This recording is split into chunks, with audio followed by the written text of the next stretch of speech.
ओम शांति। दिनांक 8 अक्टूबर 2024।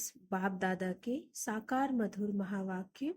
बाबा बोले, मीठे बच्चे, बुद्धि को रिफाइन बनाना है तो एक बाप की याद में रहो। याद से ही आत्मा स्वच्छ बनती जाएगी। प्रश्न: वर्तमान समय मनुष्य अपना टाइम व मनी वेस्ट कैसे कर रहे हैं? उत्तर: जब कोई शरीर छोड़ता है तो उनके पीछे कितना पैसा आदि खर्च करते रहते।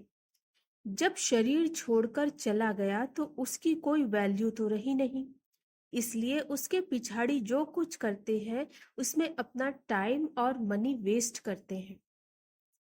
ओम शांति। रूहानी बाप बैठ रूहानी बच्चों को समझाते हैं। यह भी ऐसे कहते हैं ना, फिर बाप है या दादा है? दादा भी कहेंगे, रूहानी बाप तुम बच्चों को यह नॉलेज सुनाते हैं, पास्ट प्रेजेंट फ्यूचर का। वास्तव में सतयुग से लेकर त्रेता अंत तक क्या हुआ है, यह है मुख्य बात।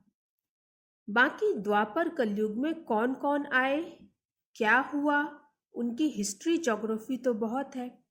सतयुग त्रेता की कोई हिस्ट्री ज्योग्राफी है नहीं, और तो सबकी हिस्ट्री ज्योग्राफी है। बाकी देवी देवताओं को लाखों वर्ष पहले ले गए हैं।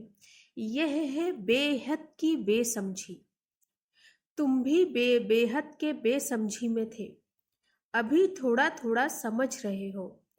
कोई तो अभी भी कुछ समझते नहीं है, बहुत कुछ समझने का है। बाप ने आबू की महिमा पर समझाया है, इस पर ख्याल चलना चाहिए। तुम्हारी बुद्धि में आना चाहिए तुम यहाँ बैठे हो। तुम्हारा यादगार दिलवाड़ा मंदिर कब बना है, कितने वर्ष बाद बना है? कहते हैं 1250 वर्ष हुए हैं, तो बाकी कितने वर्ष रहे? 3750 वर्ष रहे। तो उन्होंने भी अभी का यादगार और बैकुंठ का यादगार बनाया है। मंदिरों की भी कंपटीशन होती है ना, एक दो से अच्छा बनाएंगे। अभी तो पैसा ही कहाँ है जो बनावे। पैसा तो बहुत था तो सोमनाथ का मंदिर कितना बड़ा बनाया है, अभी तो बना न सके। भल आगरे आदि में बनाते रहते हैं, परंतु वह सब है फालतू। मनुष्य तो अंधियारे में है ना, जब तक बनावे तब तक विनाश भी आ जाएगा। यह बातें कोई भी नहीं जानते हैं। तोड़ते और बनाते रहते हैं, पैसे मुफ्त में आते रहते हैं, सब वेस्ट होता रहता है। Waste of time, waste of money, waste of energy.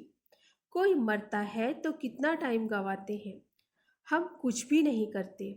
आत्मा तो चली गई, बाकी खाल क्या काम की? सर्प खाल छोड़ देता है, उसकी कोई वैल्यू है क्या? कुछ भी नहीं। भक्ति मार्ग में खाल की वैल्यू है।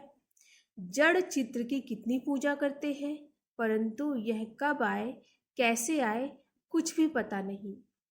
इनको कहा जाता है भूत पूजा। 5 तत्वों की पूजा करते हैं। समझो, यह लक्ष्मी नारायण स्वर्ग में राज्य करते थे।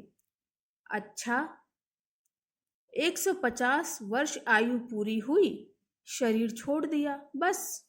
शरीर तो काम का न रहा, उनकी वहां क्या वैल्यू होगी?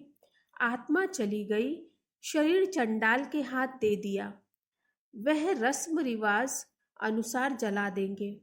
ऐसे नहीं उनकी मिट्टी लेकर उड़ाएंगे नाम करने के लिए, कुछ भी नहीं। यहाँ तो कितना करते हैं, ब्राह्मण खिलाते हैं, यह करते हैं, वहाँ यह कुछ होता नहीं। खाल तो कोई काम की नहीं रही, खाल को जला देते हैं, बाकी चित्र रहते हैं। सो भी एक्यूरेट चित्र मिल ना सके। यह आदि देव की पत्थर की मूर्ति एक्यूरेट थोड़े ही है। पूजा जब शुरू की तब के पत्थर की है। असुल जो था वह तो जलकर खत्म हो गया ना, फिर भक्ति मार्ग में यह निकला है। इन बातों पर भी सोच तो चलता है ना। आबू की महिमा को अच्छी रीति सिद्ध करना है। तुम भी यहाँ बैठे हो, यहाँ ही बाप सारे विश्व को नर्क से स्वर्ग बना रहे हैं, तो यही सबसे ऊंच तीर्थ ठहरा। अभी इतनी भावना नहीं है, सिर्फ एक शिव में भावना है। कहाँ भी जाओ शिव का मंदिर जरूर होगा। अमरनाथ में भी शिव का ही है। कहते हैं शंकर ने पार्वती को कथा सुनाई। वहां तो कथा की बात ही नहीं, मनुष्यों को कुछ भी समझ नहीं है। अभी तुमको समझ आई है, आगे पता था क्या? अभी बाबा आबू की कितनी महिमा करते हैं। सर्व तीर्थों में यह महान तीर्थ है। बाबा समझाते तो बहुत है, परंतु जबकि अनन्य बच्चों की बुद्धि में बैठे, अभी तो देह अभिमान बहुत है। ज्ञान तो बहुत ढेर चाहिए, रिफाइननेस बहुत आनी चाहिए। अभी तो योग बड़ा मुश्किल कोई का लगता है। योग के साथ फिर नॉलेज भी चाहिए। ऐसे नहीं सिर्फ योग में रहना है, योग में नॉलेज जरूर चाहिए। दिल्ली में ज्ञान विज्ञान भवन नाम रखा है, परंतु इनका अर्थ क्या है यह समझते थोड़े ही हैं। ज्ञान विज्ञान तो सेकंड का है, शांति धाम सुख धाम, परंतु मनुष्यों में जरा भी बुद्धि नहीं है, अर्थ थोड़े ही समझते हैं। चिन्मयानंद आदि कितने बड़े बड़े सन्यासी आदि हैं, गीता सुनाते हैं, कितने उन्होंने ढेर फॉलोअर्स हैं। सबसे बड़ा जगत का गुरु तो एक ही बाप है। बाप और टीचर से बड़ा गुरु होता है। स्त्री कभी दूसरा पति नहीं करेंगी, तो गुरु भी दूसरा नहीं करना चाहिए। एक गुरु किया, उनको ही सद्गति करनी है, फिर और गुरु क्यों? सतगुरु तो एक ही बेहद का बाप है, सबकी सद्गति करने वाला है। परंतु इन बातों को बहुत है जो बिल्कुल समझते ही नहीं। बाप ने समझाया है, यह राजधानी स्थापन हो रही है, तो नंबरवार होंगे ना। कोई तो रिंचक भी समझ नहीं सकते। ड्रामा में पार्ट ही ऐसा है। टीचर तो समझ सकते हैं, जिस शरीर द्वारा समझाते हैं उनको भी तो मालूम पड़ता होगा। यह तो गुड़ जाने गुड़ की गोथरी जाने। गुड़ शिव बाबा को कहा जाता है, वह सबकी अवस्था को जानते हैं। हर एक की पढ़ाई से समझ सकते हैं कौन कैसे पढ़ते हैं, कितना सर्विस करते हैं, कितना बाबा की सर्विस में जीवन सफल करते हैं। ऐसे नहीं इस ब्रह्मा ने घर बार छोड़ा है इसीलिए लक्ष्मी नारायण बनते हैं। मेहनत करते हैं ना, यह नॉलेज बहुत ऊंची है। कोई अगर बाप की अवज्ञा करते हैं तो एकदम पत्थर बन पड़ते हैं। बाबा ने समझाया था, यह इंद्र सभा है। शिव बाबा ज्ञान वर्षा करते हैं। उनकी अवज्ञा की तो शास्त्रों में लिखा हुआ है, पत्थर बुद्धि हो गए। इसलिए बाबा सबको लिखते रहते हैं, साथ में संभाल से कोई को ले आओ। ऐसे नहीं विकारी अपवित्र यहाँ आकर बैठे, नहीं तो फिर ले आने वाली ब्राह्मणी पर दोष पड़ जाता है। ऐसे कोई को ले नहीं आना है, बड़ी रिस्पॉन्सिबिलिटी है। बहुत ऊंच से ऊंच बाप हैं, तुमको विश्व की बादशाही देते हैं तो उनका कितना रिगार्ड रखना चाहिए। बहुतों को मित्र संबंधी आदि याद पड़ते हैं, बाप की याद है नहीं, अंदर ही गुटखा खाते रहते हैं। बाप समझाते हैं, यह है आसुरी दुनिया, अभी दैवी दुनिया बननी है। हमारी एम ऑब्जेक्ट यह है, यह लक्ष्मी नारायण बनना है। जो भी चित्र है सबकी बायोग्राफी को तुम जानते हो। मनुष्यों को समझाने के लिए कितनी मेहनत की जाती है, तुम भी समझते होंगे। यह कुछ अच्छा बुद्धिमान है, यह तो कुछ नहीं समझते हैं। तुम बच्चों में जिसने जितना ज्ञान उठाया है वह उस अनुसार ही सर्विस कर रहे हैं। मुख्य बात है ही गीता के भगवान की।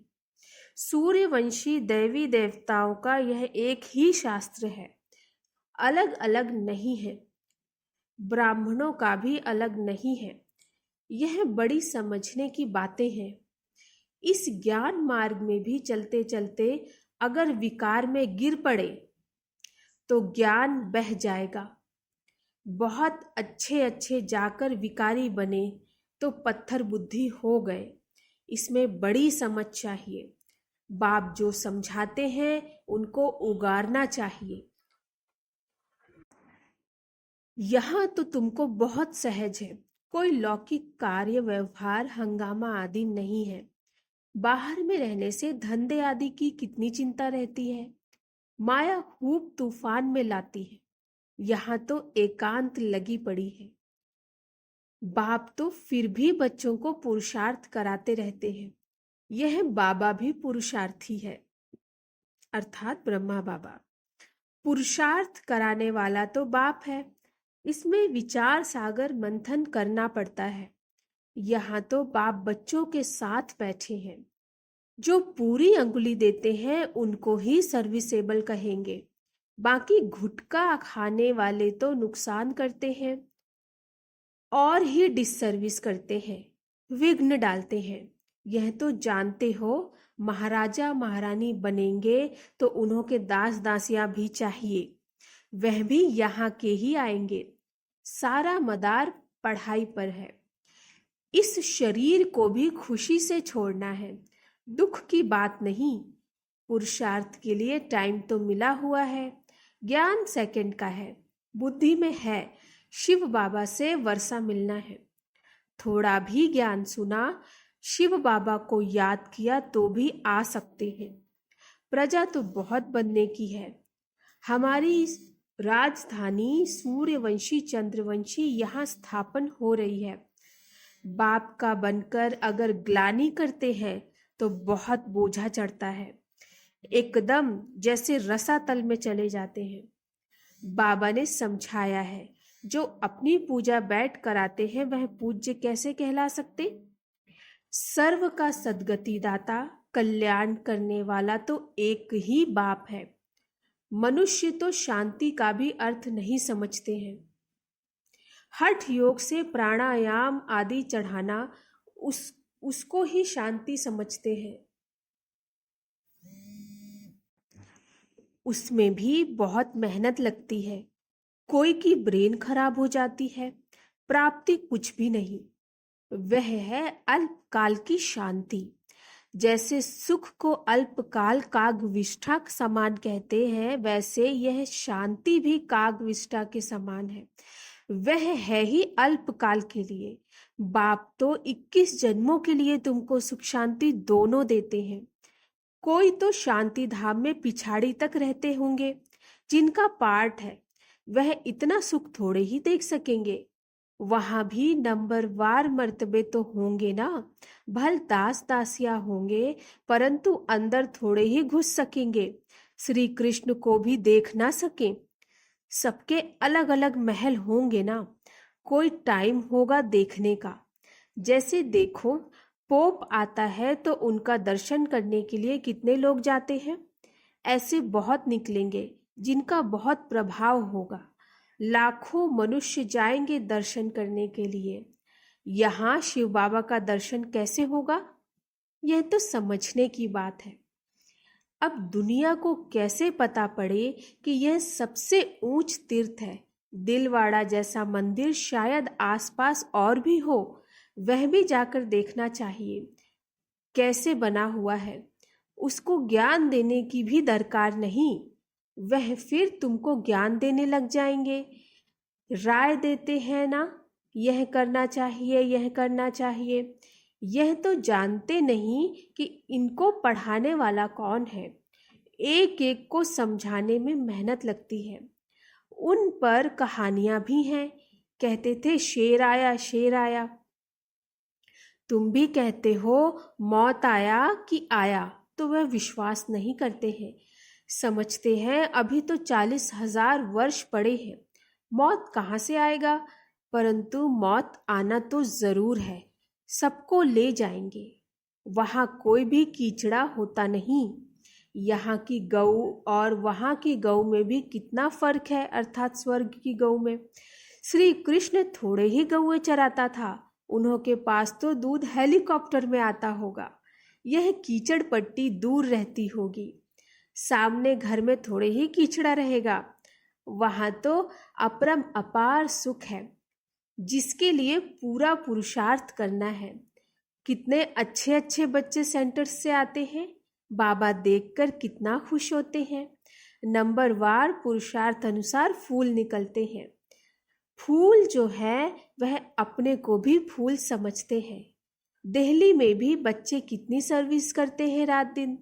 ज्ञान भी कितना ऊंच है, आगे तो कुछ नहीं जानते थे, अब कितनी मेहनत करनी पड़ती है। बाबा के पास तो सब समाचार आते हैं, कोई का सुनाते हैं, कोई का नहीं सुनाते हैं, क्योंकि ट्रेटर भी बहुत होते हैं। बहुत फर्स्ट क्लास भी ट्रेटर्स बन पड़ते हैं, थर्ड क्लास भी ट्रेटर हैं। थोड़ा ज्ञान मिला तो समझते हैं हम शिव बाबा के भी बाबा बन गए हैं। पहचान तो है नहीं कि कौन नॉलेज दे रहे हैं। अच्छा, मीठे मीठे सिकिलधे बच्चों प्रति माता पिता बाप दादा का याद प्यार और गुड मॉर्निंग। रूहानी बाप की रूहानी बच्चों को नमस्ते। हम रूहानी बच्चों की रूहानी बाप दादा को नमस्ते नमस्ते नमस्ते। धारणा के लिए मुख्य सार। विश्व की बादशाही देने वाले बाप का बहुत बहुत रिगार्ड रखना है। बाप की सर्विस में अपनी जीवन सफल करनी है। पढ़ाई पर पूरा पूरा ध्यान देना है। दूसरा, बाप से जो ज्ञान मिलता है उस पर विचार सागर मंथन करना है। कभी भी विघ्न रूप नहीं बनना है, डिससर्विस नहीं करनी है, अहंकार में नहीं आना है। वरदान। चारों ही सब्जेक्ट में बाप के दिल पसंद मार्क्स लेने वाले दिल तख्त नशीन भव। चारों ही सब्जेक्ट में बाप के दिल पसंद मार्क्स लेने वाले दिल तख्त नशीन भव। जो बच्चे चारों ही सब्जेक्ट में अच्छे मार्क्स लेते हैं, आदि से अंत तक अच्छे नंबर से पास होते हैं, उन्हें ही पास विद ऑनर कहा जाता है। बीच बीच में मार्क्स कम हुई फिर मेकअप किया, ऐसे नहीं, लेकिन सभी सब्जेक्ट में बाप के दिल पसंद ही दिल तख्त नशीन बनते हैं। साथ साथ ब्राह्मण संसार में सर्व के प्यारे, सर्व के सहयोगी, सर्व का सम्मान प्राप्त करने वाले दिल तख्त नशीन सो राज्य तख्त नशीन बनते हैं। स्लोगन। दिल रुबा वह है जिसके दिल में सदा यही अनहद गीत बजता रहे कि मैं बाबा की, बाबा मेरा। दिल रुबा वह है जिसके दिल में सदा यही अनहद गीत बजता रहे कि मैं बाप की और बाप मेरा। अच्छा, ओम शांति।